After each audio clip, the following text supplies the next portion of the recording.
Welcome to part 2 of how reserve currencies rise and fall. And in this part, I'll talk about how you lose that status. Step 1. Over-financialization.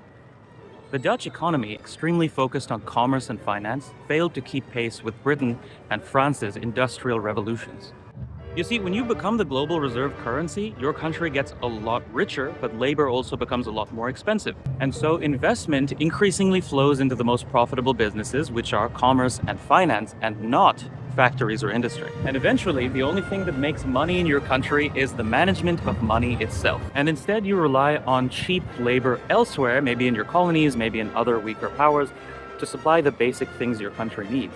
Now, this starts with the most basic things like raw materials, but over time, those countries start manufacturing value-added things as well, catching up to the superpower.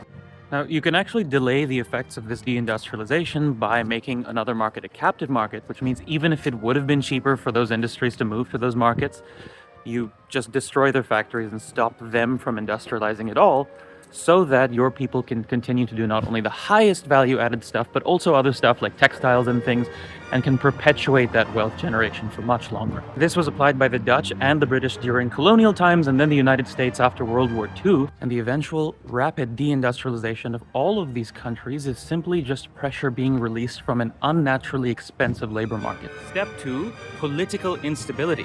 As wealth gets increasingly concentrated in these financial and commercial sectors within your own country, wealth inequality leads to political instability. In the Dutch case, the Batavian Revolution, very much driven by wealth inequality, overthrew the Dutch Republic. Step 3, military regression. This is related to the other two. As England and France industrialized and the Netherlands deindustrialized, England and France developed more military capacity. England used this to defeat the Dutch at sea. France, Napoleon, used this to defeat the Dutch on land. And fun story, the reason this building changed from the City Hall with the Bank of Amsterdam to eventually the Royal Palace, what it is now, is because Napoleon's brother converted this into the Royal Palace in 1806. Step 4, the final nail in the coffin, is financial regression. As the Dutch were in the process of losing to England at sea and deindustrializing at home, they found it more difficult to find opportunities to invest in the Netherlands. And so they invested in England, their main geopolitical rival. And add to this that they keep taking on more debt in order to compete with these rising powers, and their fiscal position becomes unstable as well. In the last video, I used a risk-return framework to show how you make reserve currency.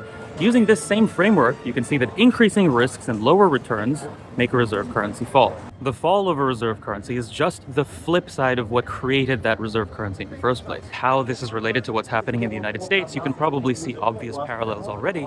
I'm going to go and enjoy some of the sights of Amsterdam. See you next time.